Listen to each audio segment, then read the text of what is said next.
my brother that I was going to read it. I need some tissue and stuff. So I'm going to transition a little bit from doing some of the more personal stuff to doing kind of more, one of the things we talked about in the circle that we had was this idea of writing for us and then writing for others and kind of trying to draw a balance between the two. So I'm going to try to transition away from the really personal stuff to things that are personal but kind of speak to a larger audience, and at least that's the hope. But so before we make that transition, I wanted to do something else, something different. Excuse me. No. Cielito Lindo. It was good. I just remembered how good it was. It's nasty.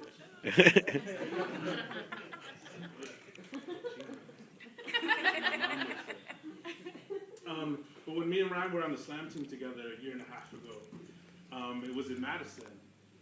And there were 4 of us on the team and 5 of us on the team with Evie.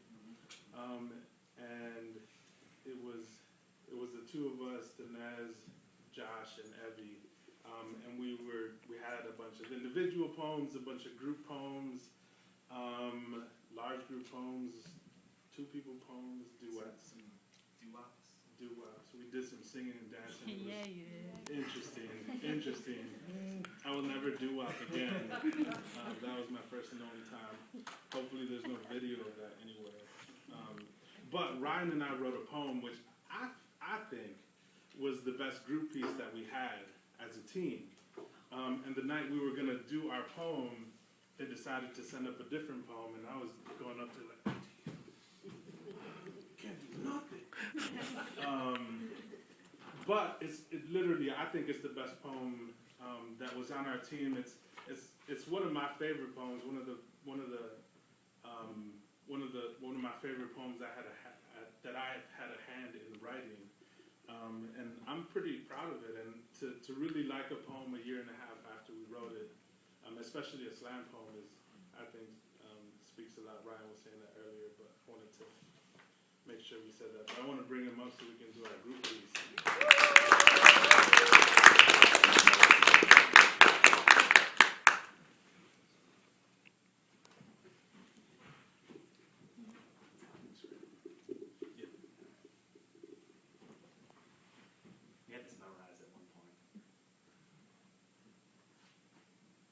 She said, nobody jumps out of a 3rd-story window if they really wanted to die. And I believed her, because a 6th grade teacher wouldn't lie to her students. She must have forgot. I was still wandering the halls, somewhere between band practice and catching would-be spirals during recess. Somewhere between detention and Amy Wagner's summer dress. When the crumbling of Chris's leg bone echoed louder than the cold blue trailing through the hallways. There were many theories.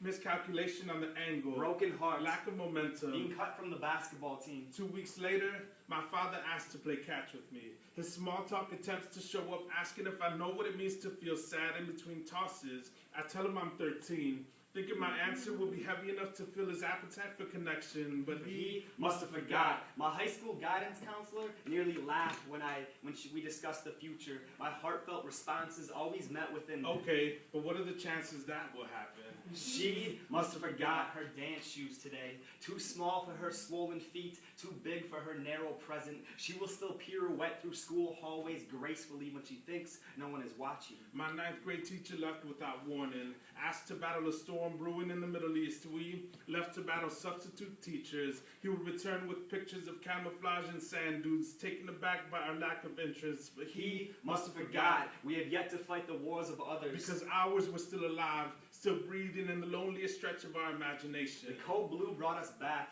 put a pause in our wandering, fidgeting in our desk, too small for the dreams we had the night before. The space between the chalkboard and the unusually attentive stares of our 6th grade class stretched football fields and bike rides. First kisses and sleepovers. She, trying to explain to us what principal tried to explain to her, telling us sometimes people get sad and do things because of it. We, jealous we didn't have that type of courage. She must have forgot. Not that 3 stories is an unlikely height to set demons free. Not that we knew better to embrace the open arms of windows. But that when we became the monsters under our beds, When our limbs stretched towards the translucent sky and came up just inches short, we still knew we could fly.